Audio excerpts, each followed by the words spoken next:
এখন আমরা আসি যে আসলে কন্টেন্টের ক্ষেত্রে আপনার হচ্ছে কিভাবে কন্টেন্ট তৈরি করব। কন্টেন্ট কিভাবে তৈরি করা যেতে পারে? কন্টেন্ট এখন তৈরি করা যেতে পারে অনেকভাবে তৈরি করা যেতে পারে। আমি যদি কাজ করতে চাই ভিজুয়াল কন্টেন্ট নিয়ে, লাইক আমার ইনফোগ্রাফিক আর গ্রাফিক্স ডিজাইন রিলেটেড কন্টেন্ট নিয়ে, সেক্ষেত্রে আমাকে তাহলে কি করতে হবে? আমাকে কোনো গ্রাফিক ডিজাইন টুল ভালোভাবে শিখতে হবে। সেক্ষেত্রে আপনার হচ্ছে কি ফটোশপ আছে, ইলিস্ট্রেটর আছে, আরো অনেক কিছু আছে, সেগুলো আমাকে প্রপারলি শিখতে হবে। আমি যদি চাই যে না, আমি এত ভালো কন্টেন্ট আমার দরকার নেই, আমার জাস্ট মোটামুটি কন্টেন্ট হলে হবে, তাহলে আপনার কি আছে, ক্যানভা আছে। ক্যানভা আপনি শিখতে পারেন। হ্যাঁ, কিন্তু আপনার আসলে যখন আপনি একটা কন্টেন্টকে মার্কেটিং করতে যাবেন, একটা কন্টেন্টকে যখন আপনি মার্কেটিং করবেন অর্গানিক্যালি, যখন মার্কেটিং করবেন অ্যাডের মাধ্যমে, বা যেভাবেই আপনি মার্কেটিং করেন না কেন, শুধুমাত্র একটা পিকচার দিয়ে আপনি কিন্তু ভালো এঙ্গেজমেন্ট নিয়ে আসতে পারবেন না। বা আপনি টেক্সট দিয়ে আর কোনো ভিজুয়াল আইটেম না দিয়েও কিন্তু কোনো পারফরমেন্স আনতে পারবেন না। আপনার কন্টেন্টের সবকিছুরই কিন্তু কি একটা প্যাকেজ আকারে আপনাকে সবার সামনে নিয়ে আসতে হবে। লাইক দেখেন, ফেসবুকে আমরা পোস্ট করি, তাই না? ফেসবুকে যে আমরা পোস্ট করি, এই পোস্ট গুলার ক্ষেত্রে একটু খেয়াল করে দেখেন তো, একটা পিকচার দিলে কতটা এঙ্গেজমেন্ট হয়, আর নর্মাল এক লাইনে একটা টেক্সট লিখে দিলে কতটা এঙ্গেজমেন্ট হয়। নর্মাল যদি একটা টেক্সট আপনি লিখে দেন, সেটাতে আপনার এঙ্গেজমেন্ট দেখা যাবে কি একদমই কম, যদি না সেখানে আপনি কোনো ভিজুয়াল আইটেম বা কোনো ভিডিও অ্যাড করে দেন তার তুলনায়। তো স্বাভাবিকভাবে আমাকে অবশ্যই কি করতে হবে? আমাকে কমপ্লিট প্যাকেজ আকারে যেতে হবে। হ্যাঁ, তো প্যাকেজ আকারে যাওয়ার জন্য এখন কন্টেন্ট তৈরি করার জন্য যদি আপনি গ্রাফিক্যাল কন্টেন্ট আসলে রাখতেই হয়, তাহলে আপনাকে অবশ্যই টুলসগুলো শিখতে হবে। আমি দেখেন, আমি একবারও বলবো না যে আপনি হচ্ছে কি যে এইগুলা ক্যানভা থেকে করে নেন, ক্যানভা থেকে করে নিলে খুব ভালো হবে। হ্যাঁ, ক্যানভা থেকে করলেও অনেক আউটস্ট্যান্ডিং পিকচার তৈরি করা সম্ভব, কিন্তু আপনাকে আসলে হচ্ছে আপনার এই কন্টেন্টে আপনি কি দেখাইতে চাচ্ছেন, আপনি কি বুঝাইতে চাচ্ছেন, এই জিনিসগুলো কিন্তু আপনাকে মাথায় রাখতে হবে। আর একটা জিনিস মাথায় রাখবেন, মিনিমালিস্টিক ডিজাইন অলওয়েজ বেস্ট। আমার কাছে এটা মনে হয় যে একদম ছিমছাম একটা পিকচার আমি তৈরি করলাম, পিকচারে আমি এত কালার বসাইলাম যে কালার দেখে মানুষের মাথা একদম চক্কর দিয়ে উঠলো। দরকার নেই। একদম সিম্পল পিকচার সব সময় ভালো পারফর্ম করে। এখন সেই ক্ষেত্রে সিম্পল একটা পিকচার আমি কিভাবে তৈরি করব? canva.com-এ যান। অনেকে এখানে ক্যানভা সম্পর্কে জানেন, অনেকে নাও জানতে পারেন। আমি জাস্ট একটু canva.com-এ যাওয়ার চেষ্টা করি। আমার ক্যানভা প্রোটা নেওয়া আছে। জাস্ট আপনার কিছু প্ল্যাটফর্ম আছে, বিডি এসইও টুলস বা এসইও টুল বিডি বা এরকম কিছু প্ল্যাটফর্ম আছে, এদের থেকে আপনি খুব কম খরচে ক্যানভা বা এই ধরনের টুলস গুলো কিনতে পারবেন। জাস্ট আমি এখান থেকে একটু যদি যাই canva.com বা ক্যানভাতে যদি চলে আসি, তো আমি ধরেন চাচ্ছি যে ফেসবুকের জন্য একটা পিকচার রেডি করতে, ফেসবুকের পোস্টের জন্য, ফেসবুকের স্টোরির জন্য একটা অ্যাসপেক্ট রেশিও থাকে পিকচারের। আমরা যখন স্টোরিতে বা রিলসে কোনো পিকচার বা ভিডিও দেখি, তখন কিন্তু কি ওই স্ক্রিনটা থাকে লম্বাটে। আবার যখন টাইম লাইনে কোনো পিকচার বা পোস্ট আসে, সেটা দেখবেন কি অনেক সময় স্কোয়ার সাইজে আসে, আবার অনেক সময় কি আমার দেখা যাচ্ছে আপনার এই রেক্টাঙ্গেল করে আসে, তাই না? তো স্বাভাবিকভাবে আপনার প্রপার সাইজ, আপনি কোন পারপাসে তৈরি করতেছেন, আপনি কি স্টোরি দিবেন না কি করবেন, সেটার জন্য প্রপার সাইজটা আপনাকে আগে অবশ্যই কি করতে হবে, ফিক্স করতে ফেলতে হবে। তো দেখেন, এখানে কাস্টম সাইজ আছে, এখানে ক্রিয়েট ডিজাইন আছে। আপনি যেখানেই ক্লিক করেন না কেন, এরকম একটা জাস্ট পপ আপ আসবে। সেখান থেকে দেখেন সোশ্যাল মিডিয়া চলে যাওয়া যায় ডিরেক্টলি। সোশ্যাল মিডিয়াতে আপনি এখান থেকে যেতে পারেন। যাওয়ার পর দেখেন যেখানে ফেসবুক আছে, ফেসবুকে চলে যান। ফেসবুকে যাওয়ার পর দেখেন যে এখানে অনেক ধরনের কিন্তু কি অনেক টেমপ্লেট আছে, অনেক অনেক অনেক টেমপ্লেট আছে। আপনি চাইলে এখান থেকে কাস্টম সাইজে চলে আসতে পারেন। কাস্টম সাইজে আসার পরে ফেসবুকের জন্য যদি আপনি চান যে 1:1 এক্সপেক্ট রেশিওতে কোনো পিকচার অ্যাড করবেন, এখানে আপনি লিখে দেন 1000 × 1000। দেখেন এখানে কি 1080 × 1080 আছে একটা, আমি এটাই নিয়ে নিলাম স্কোয়ার সাইজের। এখন স্বাভাবিকভাবে ক্যানভাতে কেন আসলাম, কারণ ক্যানভাতে অনেক ডিজাইন আগে থেকে করা আছে, এরকম টেমপ্লেট পাওয়া যায়। অনেক টেমপ্লেট এখানে আছে। আপনি জাস্ট কি করবেন, আপনি জাস্ট একবারে জাস্ট সিলেক্ট করবেন, সিলেক্ট করে সুন্দর করে আপনার মতো করে আপনি চেঞ্জ করে ফেলবেন। জাস্ট দেখেন এইখানে যদি ডিজাইনে চলে আসি, দেখেন এখানে অনেক টেমপ্লেট পাওয়া যাচ্ছে, এখানে অনেক সুন্দর সুন্দর টেমপ্লেট আপনার এখানে পাওয়া যাবে। জাস্ট আপনি এখানে যেটা নিয়ে কাজ করতে চাচ্ছেন, হ্যাঁ, সহজে মডিফাই করা যায়, এটা হচ্ছে সব থেকে বড় কথা।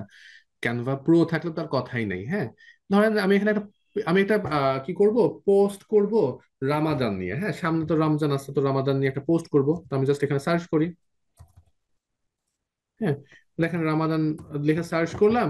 রামাদানের যে সকল পিকচার গুলা বা পোস্ট গুলা হতে পারে, আউটস্ট্যান্ডিং আউটস্ট্যান্ডিং অনেক পিকচার কিন্তু আমি এখানে পেয়েছি, দেখেন এটা অনেক সুন্দর। জাস্ট আবার এটা দেখেন ভিডিও কন্টেন্ট কিন্তু, অ্যানিমেশন কন্টেন্ট। হ্যাঁ, তো জাস্ট আপনি এখানে ক্লিক করে দিলে দেখেন যেখানে কিন্তু চলে আসতেছে। এরপরে আপনার যেটা লিখতে ইচ্ছা করবে আপনি জাস্ট এটা লিখে ফেলবেন এখানে। হ্যাঁ, লাইক আমি এখানে লিখতে চাচ্ছি হচ্ছে যে রামাদান আমাদের হচ্ছে, এরপরে নিচে জাস্ট আমরা হচ্ছে যদি কিছু একটা লিখতে চাই স্বাভাবিকভাবে আপনি কি চাচ্ছেন সেটা মেন কথা, তাই না? আমরা ধরেন যে চাচ্ছি আমাদের এই ব্যাচের পক্ষ থেকে একটা শুভেচ্ছা বানিয়ে দিতে। হ্যাঁ, তো জাস্ট আমরা হচ্ছে এখানে আমাদের ব্যাচ নাম্বার লিখে দিই, F25-1। তো দেখেন এখানে জাস্ট আমি এই যে এটা আমি রাখতে চাচ্ছি না, তাহলে এখানে জাস্ট ক্লিক করে কি করেন, এটা ডিলিট করে দেন। আপনার মনে হচ্ছে যে এটার ফন্ট একটু চেঞ্জ করব, দেখেন এখানে সেঞ্জেল ফন্টটা দেওয়া আছে। এখানে দেখেন যে আপনার মনে হচ্ছে যে না, আমি একদম সিম্পল ফন্ট দিব, আপনি দেখেন টাইমস নিউ রোমান আছে, আপনার দেখেন যে মনসুরাট আছে। আপনার যেটা ফন্ট ইচ্ছা করে দিতে, আপনার জাস্ট আমি একটু ইয়ে করবো, হ্যান্ড রাইটিং টাইপের ফন্ট ব্যবহার করব। হ্যাঁ, জাস্ট দেখেন এখানে কত সুন্দর সুন্দর ফন্ট দেওয়া আছে, জাস্ট আপনি এভাবে করে দিবেন। আপনার কালার চেঞ্জ করতে ইচ্ছা করতেছে, দেখেন এখানে কালারের অপশন আছে, এখানে ক্লিক করেন। আপনার কালারটা চাচ্ছেন যে আপনি হচ্ছে কি আপনার রেড হোক, লেখা রেড করে দেন। দেখেন রেড কালার ভালো লাগতেছে না খুব একটা, আমাদের হোয়াইটই ভালো লাগতেছিল, আমি জাস্ট হোয়াইট দিয়ে দিলাম। হ্যাঁ, তো এইভাবে জাস্ট সুন্দর করে তৈরি করব। তৈরি করার পরে কি করতে হবে, এখানে জাস্ট আপনি আপনার আরো এটা হচ্ছে মার্চ লেখা রয়েছে, আমাদের তো কি মার্চেই হবে রমজান, কিন্তু ডেটটা চেঞ্জ হবে হোপফুলি, আমরা আশা করতেছি কি 2 তারিখে, এবং এটা হচ্ছে কি 25 সাল। তো জাস্ট আমি এটা দিলাম, দিয়ে আমি জাস্ট এটাকে সুন্দর করে ডাউনলোড করে ফেলবো। জাস্ট কোথা থেকে ডাউনলোড করব, এই যে শেয়ারে ক্লিক করেন, শেয়ারে ক্লিক করে জাস্ট ডাউনলোডে ক্লিক করলে কিন্তু আপনি ডাউনলোড করতে পারবেন আপনার বিভিন্ন ফরম্যাটে। যেহেতু এটা এনিমেটেড ছিল, আমি চাইলে চাইলে কি করতে পারি, এটাকে আমি হচ্ছে ভিডিও আকারে ডাউনলোড করতে পারি, MP4 আকারে। যদি চান যে না পিকচার আকারে ডাউনলোড করবো, জাস্ট এখান থেকে PNG বা JPG তে আপনি ডাউনলোড করতে পারেন। হ্যাঁ, জাস্ট এখান থেকে জাস্ট সুন্দর করে আমি MP4 ডাউনলোড করলাম, জাস্ট এখান থেকে জাস্ট ক্লিক করলে দেখেন যে আমার কিন্তু এটা ডাউনলোড শুরু হয়ে যাবে। আর ডাউনলোড শুরু হয়ে গেলেই পরবর্তীতে আপনি আপনার মতো করে এই যে পিকচারটা সেটা ব্যবহার করতে পারবেন। হ্যাঁ, তো তার ব্যাপারটা হচ্ছে, পিএনজি ক্লিক করলে কি পিকচার ডাউনলোড হবে নাকি হ্যাঁ যে যে পিএনজি করলেও পিকচার আকারে আসবে, জাস্ট আপনার এরকম অ্যানিমেশন হবে না। ওকে। PNG JPG এগুলো হচ্ছে ইমেজ ফরম্যাট। হ্যাঁ, এরপরে GIF ফরম্যাট একটা আছে, এটা হচ্ছে কি অ্যানিমেশন হয়, ওই ফরম্যাটটাতে অ্যানিমেটেড আকারে আসবে, তবে একটু ভাঙা ভাঙা কাপা কাপা হয় আর কি। হ্যাঁ, কোয়ালিটি একটু খারাপ হয়ে যায়। আর ভিডিও তো ভিডিও একদম নর্মাল ভিডিওর মতোই আপনার হচ্ছে টোটালটা কাজ করবে। স্বাভাবিকভাবে দেখেন এই যে পিকচারটা আমি তৈরি করলাম, এই পিকচারে কিন্তু কি বলেন তো, জাস্ট ভিডিও আমি কন্টেন্ট এখানে পাচ্ছি, নাকি এখানে আরো অনেক কিছু আছে? এখানে দেখেন যে কি টেক্সট কিন্তু আছে, খেয়াল করেছেন?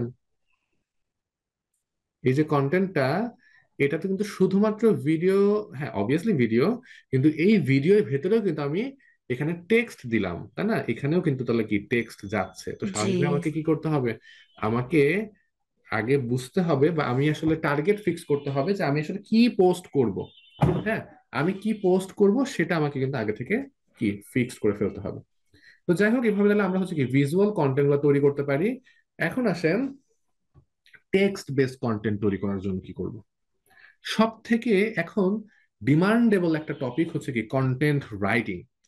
কন্টেন্ট রাইটিংটা দেখা যায় যে এই যে পিকচার, ইনফোগ্রাফিক, ভিডিও, এগুলো আসলে ক্রিয়েটিভ পিপল যারা, তারা আসলে এটা নিয়ে কাজ করে। হ্যাঁ, ক্রিয়েটিভ পিপল আমরা যে না, ব্যাপারটা একদমই এরকম না, কিন্তু যারা আসলে এই যে কালার আমি কোনটা ব্যবহার করব, কোন কালারটা আসলে হচ্ছে মানুষ, এক একটা কালারের সাইকোলজি থাকে। হ্যাঁ, যে আমি যদি রেড কালার ব্যবহার করি লোগোতে, এটা হচ্ছে কি এটার একটা টার্গেট থাকে হচ্ছে একরকম। হ্যাঁ, আবার আমি যদি জাস্ট দেখেন এই যে এখানে একটা প্লে বাটন দেখতেছেন না, দেখতে পাচ্ছেন? ইউটিউবের কি একটা প্লে বাটন আছে না, আপনার অ্যারো চিহ্ন, এটাকে আমরা সবসময় কি বলি,